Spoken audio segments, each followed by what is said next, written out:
안녕하세요. 한신교육연구소 임청혁 대표입니다. 제가 최근에 학교폭력 관련해서 상담 또는 이제 문의를 많이 받는데요.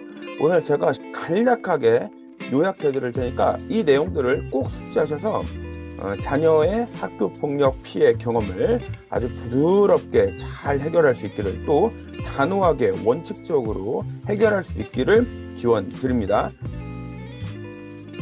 우선 첫 번째로 용어 수정을 좀 해야겠어요. 많은 부모님들이 또는 양육자분들이 뭐라고 하시냐면 내 자녀가 학폭을 당했다라고 말씀을 하세요. 여기부터가 지금 문제의 시작이에요. 내 자녀가 학폭을 당한 것이 아닙니다. 당했다고 해버리면요, 아이가 스스로 굉장히 비참함을 느껴요. 굉장히 자존심도 떨어지고 자존감도 무너지고요. 엄마 아빠에게 내가 큰 실망을 시켰다고 생각을 합니다.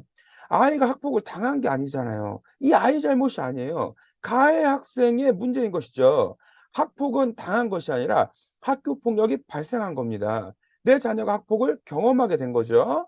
그러니까 이거를 좀 객관적으로 얘기를 하든가, 아니면 내 자녀에게 책임을 돌리는 듯한 그런 느낌을 받지 않게 해 줘야 돼요. 그래서 "학폭을 당했다."라고 하지 마시고 "학폭이 발생했다. 내 자녀가 피해자의 입장이 되었다."라는 방식으로 설명하시는 게 좋다고 생각합니다.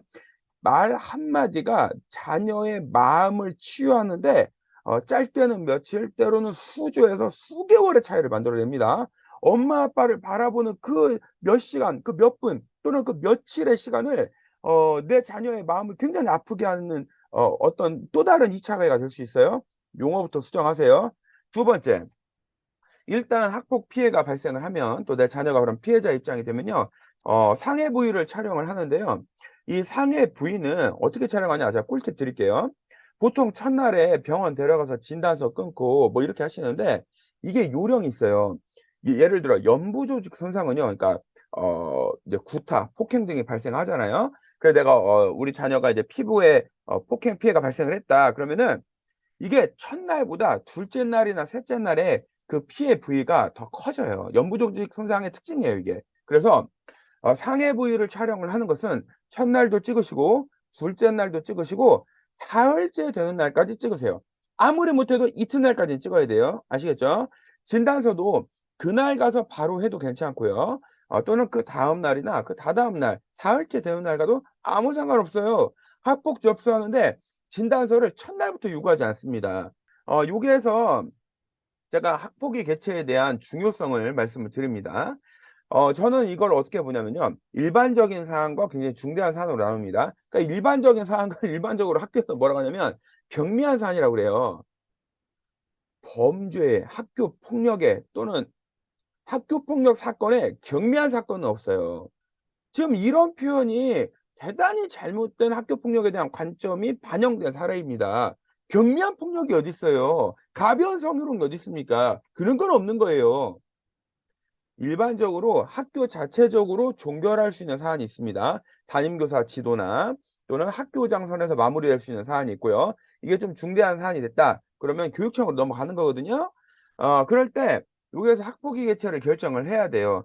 내가 회복적 정의의 관점에서 이 가해 아동을 처벌하는 것이 중요한 게 아니라 다시는 이런 일이 발생하지 않고 내 자녀에게 진심 어린 사과를 시키겠다라고 생각하신다면, 담임 선생님이나 학교장 선에서 마무리를 한다 할지라도 그냥 끝내면 안 돼요. 이 아이가 특별 교육도 받고 상담도 받고, 또 분명한 서면 사과 약속이 아니라 정말 진심에서 우러나오는 사과 약속을 받아야 되거든요. 그러면 인권 교육도 시키고 폭력에 대한 민감성도 높이고 이런 과정을 거쳐야 되는 거예요. 그러니까 이거는 사실은 일반적인 사안뿐만 아니라 중대한 사안에서도 이런 과정을 거쳐야 되는데, 이 차이점이 있다면, 학폭위 징계 결정을 내렸을 때 특별교육 명령이나 심리상담 치료 이수 명령을 내리면 이게 강제력이 있거든요.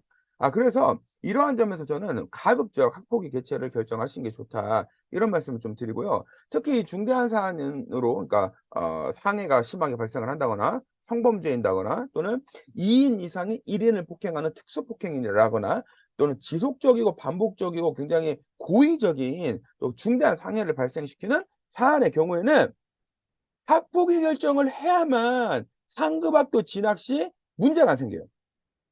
초등학교에서 중학교로 올라갈 때, 중학교에서 고등학교로 올라갈 때 이 학폭 가피해자를 같은 학교에 배정하지 않습니다. 근데 그러려면은 학폭위 결과가 있어야 되는 거예요.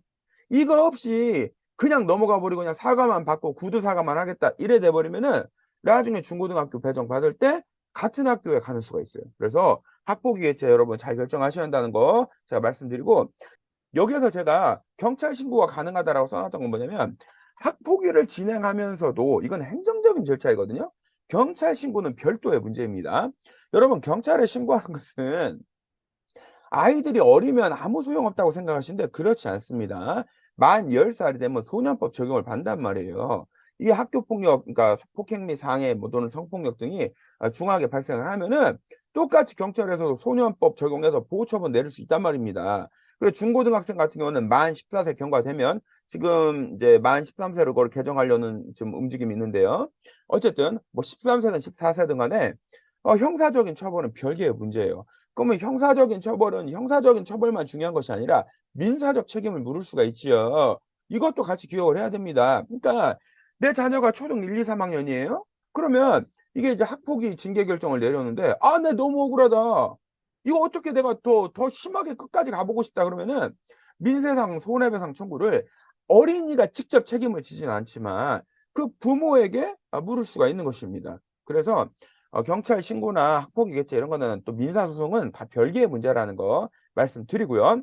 상해가 발생하면은 일단 선치료를 하세요. 그리고 후에 치료비 청구를 할 수 있습니다. 그러니까 처음부터 돈 내놔라 한다고 돈 내놓지 않아요. 치료비 막 물어내지 않습니다. 그리고 막 오리발 내미는 경우도 많아요. 가해 학생 부모가 또는 양육자가 애들끼리 그럴 수도 있지 뭐 그런 거 갖고 그러냐고 이렇게 막 배째라로 나올 때도 있어요. 이때 조심하실 점. 이때 아빠가 상대방 아빠랑 엄마가 또 상대방 엄마 아빠랑 막 맞짱을 뜨는 분이 계시는데, 요거는 좀 대단히 신중해야 됩니다. 이거는 굉장히 위험해요. 왜 그러냐면 이제 이런 거는 원칙적으로는요. 학교 폭력이 발생하면은 이 양육자가 부모가 확실하게 '내가 이것을 해결해낼 수 있고 너를 지키고 보호해 줄 수 있다.'라는 확신을 자녀에게 심어주는 것이 중요합니다. 그런데 상대 부모를 폭행을 하거나 뭐 가해 아동을 직접 때리거나 그래 버리면 이게 아동학대나 폭력 사건으로 이 사건이 변질돼 버려요. 그러면 나중에 피해 아동이 오히려 막 학폭위에서 막 쫓기고 막 그러니까 쫓긴다는 건 뭐냐면 오히려 막 불리한 입장에 처 그런 경우가 있어요. 사실은 이건 별개의 문제입니다. 전혀 상관없는 문제예요. 그런데 이제 피해 아동의 부모가, 그러니까 엄마나 아빠가 형사 합의를 해 줘야 하는 입장이 되다 보니까 이거 학폭위 징계 처리 안 하면은, 그러니까 끝까지 밀어붙이면 "나도 당신 끝까지 폭행죄로 고소하겠다. 당신 형사적 책임을 묻겠다." 이런 경우가 있어요. 그래서 내 자녀가 피해자인데 오히려 피해자로서의 권리를 받지 못하고 내가 돈을 물어줘야 되는 경우가 있습니다. 이거 여러분 대단히 조심해야 돼요. 제가 그런 경우 많이 봤어요. 신중해야 됩니다. 가끔 심부름센터 삼촌들 고용하는 경우 있어요. 이 경우도 굉장히 위험해요. 아무리 이 사람들이 뭐 조용히 잘 처리한다고 할지라도 100% 문제없게 한다고 할지라도 이거 나중에 법적으로 따지고 들면은 문제될 수 있습니다. 그래서 저는 심부름센터 삼촌 고용하는 거는 이거는 대단히 이거는 좋은 방법이 아니다라는 안내를 좀 드리고 싶어요. 예, 이거는 좋은 방법이 아닙니다, 제가 볼 때는. 자, 그다음 5 번. 굉장히 중요한 내용인데, 부모는 행정가나 법률가가 아니에요. 이게 되게 중요해요. 제가 학폭 사건을 이제 실질적으로 상담은 뭐 진짜 엄청나게 했고요. 직접 개입한 것만 해도 수백 건인데, 이때 보면은 그 부모님들이 본인이 법률가가 되고 행정가가 돼요. 그래 법 공부하고 막 행정 처리 공부하고 굉장히 열심히 하는데, 그때 문제가 뭐냐. 애들이요.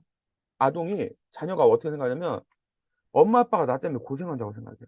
내가 엄마 아빠를 실망시켰다고 생각해요. 특히 자녀가 태권도 한 2 품, 3품 됐어요? 합기도 한 2 단 됐어요? 그러면요. 막 엄마들 중에 울면서 그래요. 아빠들 중에. "그동안 너 임마 너 체육관에 갖다 바친 돈이 얼만데 바보같이 그거 맞고 다니냐고. 너도 왜 같이 때리지 못했냐고. 체육관 관장님 좋은 일만 시켰냐고." 막 화내는 분들이 있어요. 그러면 애들이 굉장히 죄책감을 많이 느낍니다. 그리고 아이가 방치되는 경우가 많아요. 여러분, 여러분은 부모예요. 학부모이면서 부모입니다. 부모가 본질이에요. 학부모는 그다음 문제예요. 여러분이 지금 할 일은 여러분의 자녀, 상처 입은 여러분의 자녀와 함께하는 거예요. 아이를 탓하지도 말고 혼낼 필요도 없어요. 내 자녀가 피해자인데 왜 내 자녀를 탓하고 혼냅니까? 내 애가 무슨 잘못이 있어요? 길 가다가 누가 물을 끼얹어서 얻어 맞았으면 물을 끼얹은 사람이 잘못한 거지 길을 걷고 있는 내가 잘못한 겁니까? 안 그래요? 여러분 잘 생각해야 돼요. 차라리 이럴 때 애들 데리고 제주도 가서 한 달 살기를 하세요. 아이의 마음을 치유해 주세요. 안정을 시켜 주세요. 엄마 아빠가 너와 끝까지 함께 있을 거라고 신뢰감을 주세요. 네 잘못이 아니라고. 우리 다시 화이팅하면 된다고. 너는 학교 생활 다시 편안하고 행복하게 하면 된다고. 아이에게 신뢰와 믿음을 주세요. 희망을 주세요. 이게 더 본질적인 거예요. 행정적인 거는요 사실은 아무것도 아니에요. 학폭 피해자로서 내가 그 서류만 몇 장 쓰면 되는 겁니다. 피해 사실 이제 접수는 해야 되거든요. 그러니까 서류를 쓰긴 써야 돼요. 거기에 경과 쭉 쓰고 요구사항 쓰는 난이 있어요. 요구사항 정확히 쓰면 끝이에요. 학폭 피해자는 학폭에 참여할 필요도 없습니다. 만약에 내가 염려되면요. 학폭 전문 행정사나 법무사 또는 변호사 있어요. 이분들 모셔가지고 법률 대리인으로서 참여시킬 수도 있는 거예요. 아무것도 아니에요, 그거. 여러분이 할 일은 학부모로서가 아니라 부모로서 자녀와 함께 하는 거예요. 이걸 꼭 기억하세요. 아시겠죠? 자, 마지막으로, 자녀를 운동을 시키고 싶어 하신 분이 계시거든요. 그래서 이제 좋은 운동 추천 좀 해달라고 하시는데, 제가 이제 태권도도 한 2, 30년 하고, 뭐 킥복싱도 해보고 특공무술도 해보고 그다음에 이제 MMA를 좀 해본 경험. 요즘은 제가 주짓수 굉장히 열심히 하거든요. 해본 경험으로는 제가 가장 많이 추천하는 운동은 주짓수예요. 왜 주짓수를 많이 추천을 하냐면 저는 개인적으로 태권도를 굉장히 사랑하는 사람입니다. 그리고 복싱도 굉장히 실전적인 운동이라고 생각하고요. 특공무술 굉장히 좋은 운동이에요. 이것도 다 좋은 운동인데 제가 이제 주짓수를 추천하는 이유는 학교 폭력이 지금은 법률 이 체계가 좀 달라져 가지고 옛날에는 누가 원인을 제공했냐 상관없이 더 큰 상해를 입히면은 이제 걔가 문제가 됐거든요. 근데 지금은 같이 이제 이른바 쌍방폭행이 발생을 하면은 얘는 얘대로 그 이 아이의 수준에 맞는 결과 조치를 취하게 되어 있습니다. 그러다 보니까 이제 복싱을 하든지 뭐 합기도든 특공무술이든 뭐 태권도를 해서 맞서 싸우는 것도 중요한데 그러면 우리 애가 피해자인데 또 같이 뭔가 조치를 받는 이런 일들이 발생을 해요. 그러니까 심리치료 뭐 이런 게 아니라 그냥 같이 뭔가 조치가 나와요. 그래서 이거보다는 상대를 좀 부드럽게 제압할 수 있는 또 이 상황을 제지시킬 수 있는 주짓수를 제가 많이 추천하는 편이에요, MMA나. 그리고 특히 이 주짓수나 MMA를 추천하는 이유 중에 하나는 어 이게 이제 어떤 상황에서든지 간에 내가 바닥에 깔리든 위에 있든 뭐 상대가 나를 때렸든 일단 붙으면 뭔가 할 수 있거든요. 그러니까 어떤 포지션에서든 내가 뭔가를 해낼 수 있다는 그 자신감. 그다음에 단기간에 근력도 충분히 좋아질 수 있고 또 상대를 제압할 수 있는 기술을 습득을 할 수가 있어요. 그러니까 이게 주짓수 제가 해 보니까 뭐 한 3 개월에서 6 개월 하잖아요. 그러면 이거 그라운드 기술 안 배우는 사람, 유술 안 배운 사람은 절대 못 이깁니다. 예. 이게 힘이나 기술, 그러니까 힘이나 체격도 중요한데 이 주짓수나 MMA는 기술이 한 반은 먹고 들어가는 거예요. 제가 해보니까 이게 아주 좋아요. 그러니까 부드럽게 상대를 제압하고 제지할 수 있는 좋은 운동이 이제 주짓수나 MMA다. 이런 의미에서 제가 이걸 많이 좀 추천을 하고 자신감도 많이 생깁니다. 이거 한번 고려해 보세요. 다른 운동도 굉장히 좋아요. 저는 특히 태권도로 자신감 많이 얻고 제 인생의 어떤 첫 번째 전환점을 맞이하게 된 계기가 태권도였고 이제 태권도 굉장히 좋아합니다. 굉장히 사랑하고요. 여전히 뭐 품새도 하고 그래요.